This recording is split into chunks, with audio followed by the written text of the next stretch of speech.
Renungan Harian, Bugar Selamanya, oleh Albert Sanchez. Satu firman setiap hari bisa menguatkan langkah kita.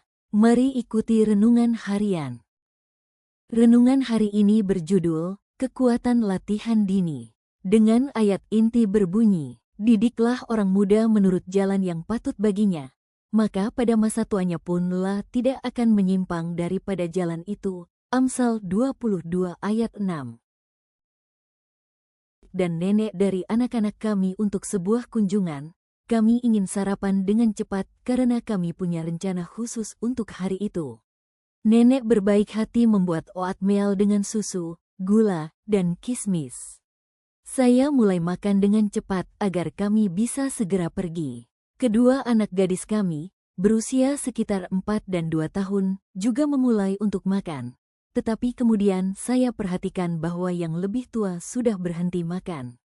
Dengan desakan melalui suara, saya bertanya, "Ruti, kenapa kamu tidak makan oatmeal kamu? Kita akan segera pergi." Dan anak-anak, dia berkata dengan lantang agar semua orang dapat mendengarnya, "Saya tidak menyukainya."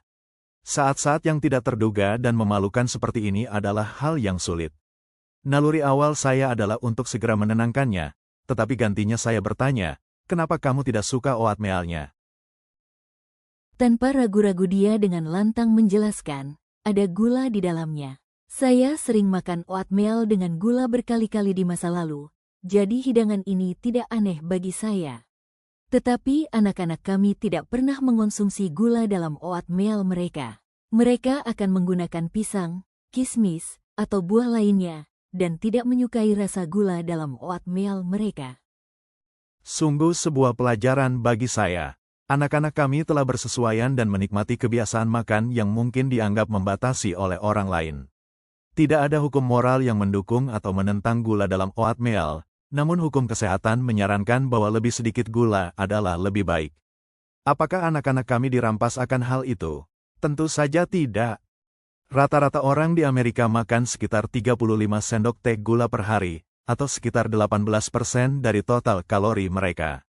Asupan gula yang begitu tinggi harus menjadi perhatian karena gula dikaitkan dengan karies gigi, obesitas, penurunan daya tahan terhadap infeksi, dan diabetes yang meningkat pada suatu populasi yang mengonsumsi gula lebih dari 10% asupan kalori mereka. Kita perlu mendidik anak-anak kita dengan ajaran dan teladan untuk memiliki kualitas hidup terbaik. Melatih mereka dalam kebiasaan kesehatan akan bermanfaat untuk seumur hidup. Sedangkan melatih mereka untuk mengasihi Kristus adalah manfaat untuk selama-lamanya. Semoga para orang tua memiliki ketabahan untuk membimbing anak-anaknya sejak kecil untuk mengasihi Tuhan dan jalan-jalannya dengan segenap hati mereka. Semoga Tuhan menolong kita untuk menanamkan dalam diri mereka prinsip-prinsip kesehatan dan moralitas agar tubuh dapat menikmati kesehatan yang baik dan segala sesuatu dapat berjalan dengan baik, bahkan seperti keinginan Allah bagi jiwa untuk rukun, baik-baik saja. 3 Yohanes 2. Apakah Anda menjalani kehidupan yang Anda banggakan untuk diikuti orang lain? Kesehatan dan iman berjalan seiring. Anak-anak perlu dilatih sejak kecil bukan hanya untuk hidup sehat, tapi juga untuk mengasihi Kristus, mengajarkan kebiasaan yang baik, termasuk dalam hal makanan, akan memberi manfaat bagi tubuh, sementara membimbing mereka dalam iman memberi berkat kekal bagi jiwa. Doa hari ini, Tuhan, ajar kami sebagai orang tua untuk memberi teladan dalam hidup sehat dan beriman.